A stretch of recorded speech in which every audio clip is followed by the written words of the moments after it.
ಈ ಆಂಜನೇಯ ಸ್ವಾಮಿ ಈ ಒಂದು ರಾಮಾಯಣದ ಸಂದರ್ಭದಲ್ಲಿ ಲಕ್ಷ್ಮಣ ಮೂರ್ಛೆ ಹೋಗಿರ್ತಾನೆ, ಅಲ್ಲಿ ಜಾಂಬವಂತ ಹೇಳ್ತಾನೆ, ಅಲ್ಲಿ ಸಂಜೀವಿನಿ ಗಿಡ ಇದೆ, ಅದನ್ನು ತಗೊಂಡು ಬಾ ಅಂತ ಹೇಳ್ತಾರೆ. ಆಗ ಆಂಜನೇಯ ಸ್ವಾಮಿ ಅಲ್ಲಿಗೆ ಹೋಗ್ತಾರೆ. ಸಂಜೀವಿನಿ ಗಿಡ ಯಾವುದು ಅಂತ ಗೊತ್ತಾಗಲ್ಲ, ಇಡೀ ಸಂಜೀವಿನಿ ಪರ್ವತವನ್ನು ಕೈಯಲ್ಲಿ ಎತ್ಕೊಳ್ತಾರೆ. ಅದರಲ್ಲಿ ವೃಷಭನೂ ಇರುತ್ತೆ. ಆ ವೃಷಭ ಆ ಒಂದು ಹಿಮವನ್ನು ಮೇಲಕ್ಕೆ ಎತ್ಕೊಂಡಾಗ ಹಿಮ ಎಲ್ಲ ಕರಗಿ ನೀರಾಗುತ್ತೆ. ಅವನು ಹಾರ್ಕೊಂಡು ಹೋಗ್ತಾ ಇದ್ದಾಗ ಆ ಒಂದು ಹನಿ ಈ ಒಂದು ನಗರದ ಹತ್ತಿರ ಇರ್ತಕ್ಕಂಥ ಯಾವುದೋ ಒಂದು ಜಾಗದಲ್ಲಿ ಬೀಳುತ್ತೆ. ಆ ಬಿದ್ದಂಥ ಹನಿ ಏನಾಯಿತು, ವೃಷಭಾವತಿ ನದಿ.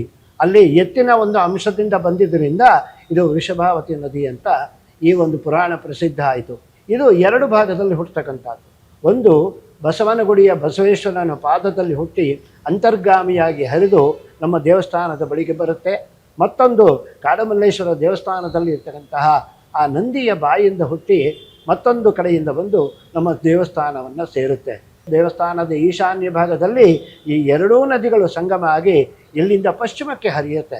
ಕುಡಿಯತಕ್ಕಂಥ ನೀರನ್ನು ಕಲ್ಮಶ ಮಾಡೋದ್ರಲ್ಲಿ ಮೊದಲಿಗೆ ನಾವು ಮನುಷ್ಯ ಅಂತ ಏನು ಇದ್ದೇವೆ ಹಾಳು ಮಾಡೋಕ್ಕೆ ಹುಟ್ಟಿದ್ದೇವೆ.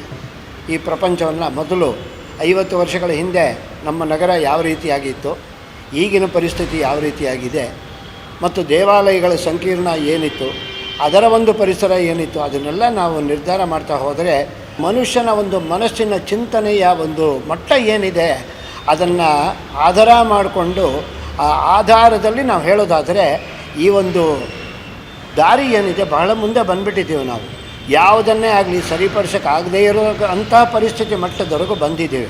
ಇಲ್ಲಿ ವೃಷಭಾವತಿ ನದಿಯ ವಿಚಾರಕ್ಕೆ ಬಂದಾಗಲೂ ಅದೇ ರೀತಿಯಾಗಿ, ಯಾಕೆಂದರೆ ಒಂದು 70-80 ವರ್ಷಗಳ ಹಿಂದೆ ಶುದ್ಧವಾಗಿದ್ದ ನದಿ ಕ್ರಮೇಣ ಏನಾಯಿತು ಅಂದರೆ ಆ ನದಿ ಪಕ್ಕದಲ್ಲಿ ಮನೆಗಳು ಬರೋಕ್ಕೆ ಆರಂಭ ಆಯಿತು, ಮನೆಗಳ ಜೊತೆಯಲ್ಲಿ ಕಾರ್ಖಾನೆಗಳು ಬರೋಕ್ಕೆ ಆರಂಭ ಆಯಿತು. ಅದನ್ನು ಬಿಟ್ಟಂತಹ ಆ ತ್ಯಾಜ್ಯಗಳು ಏನಿದೆ ಅದೆಲ್ಲ ಅವ್ರು ಎಲ್ಲಿ ಬಿಡೋದಕ್ಕೆ ಸಾಧ್ಯ? ಇಲ್ಲೇ ಬಿಟ್ಟರು. ನೀರು ಹರಿಯತಕ್ಕಂಥ ಜಾಗ ಎಲ್ಲಿದೆಯೋ ಅಲ್ಲೇ ಬಿಡೋದು. ಆವಾಗ ಏನು ಮಾಡಬೇಕಾಗಿತ್ತು, ಅದಕ್ಕೆ ಒಂದು ನದಿ ಹರಿಯೋದಕ್ಕೆ ಒಂದು ಸಪರೇಟಾಗಿ ಒಂದು ಜಾಗ ಮಾಡ್ಕೋಬೇಕಾಗಿತ್ತು, ಕಾಲುವೆ ಮಾಡಬೇಕಾಗಿತ್ತು. ಮತ್ತು ಈ ಒಂದು ನೀರು ಚರಂಡಿ ನೀರು ಹರಿಯೋದಕ್ಕೆ ಬೇರೆ ಒಂದು ಮಾಡ್ಕೋಬೇಕಾಗಿತ್ತು. ಆಗ ನಾವು ಮಾಡಲಿಲ್ಲ.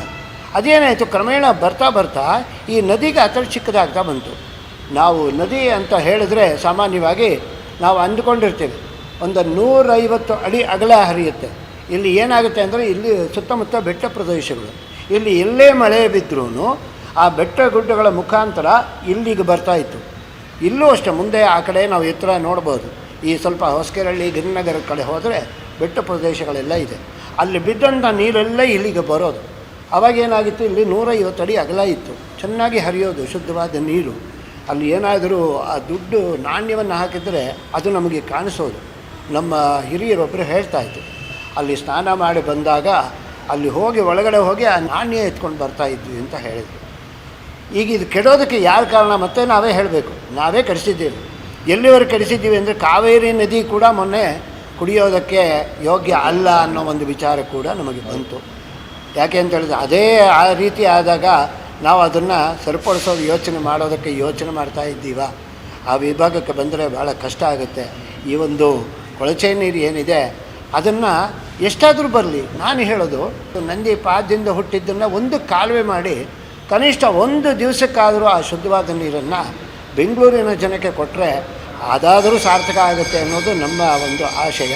ಆದರೆ ಇಚ್ಛಾಶಕ್ತಿ ಇರಬೇಕು. ನಾವೇನು ಹೇಳಿದ್ದೀವಿ ಅಂದರೆ ಈ ಒಂದು ನೀರು ಏನು ಹರಿತಾ ಇದೆ ಅದರ ಪರಿವಾರಗಳು ಏನಿದೆ ಅಂದರೆ ಪರಿಧಿಗಳು ಏನಿದೆ ಅದರಲ್ಲಿರ್ತಕ್ಕಂತಹ ಯಜಮಾನರುಗಳು ಕುಳಿತು ಮನಸ್ಸನ್ನು ಮಾಡಿ ಅದಕ್ಕೆ ಯಾವುದೇ ತ್ಯಾಜ್ಯ ಬೀಳದೇ ಇರೋ ಹಾಗೆ ಸ್ವಲ್ಪ ಕಟ್ಟುನಿಟ್ಟಾದ ನಿಯಮ ಮಾಡಿದರೆ ಸ್ವಲ್ಪನಾದರೂ ಸರಿ ಹೋಗುತ್ತೆ ಅನ್ನೋದು ನನ್ನ ಉದ್ದೇಶ. ನಮ್ಮ ವಿಜಯವಾಹಿನಿ ನ್ಯೂಸ್ ಚಾನೆಲ್ನಲ್ಲಿ ಪ್ರಮೋಷನ್, ಜಾಹೀರಾತು, ಅಡ್ವರ್ಟೈಸ್ಮೆಂಟ್ ನೀಡಲು ಸಂಪರ್ಕಿಸಿ 9535808456.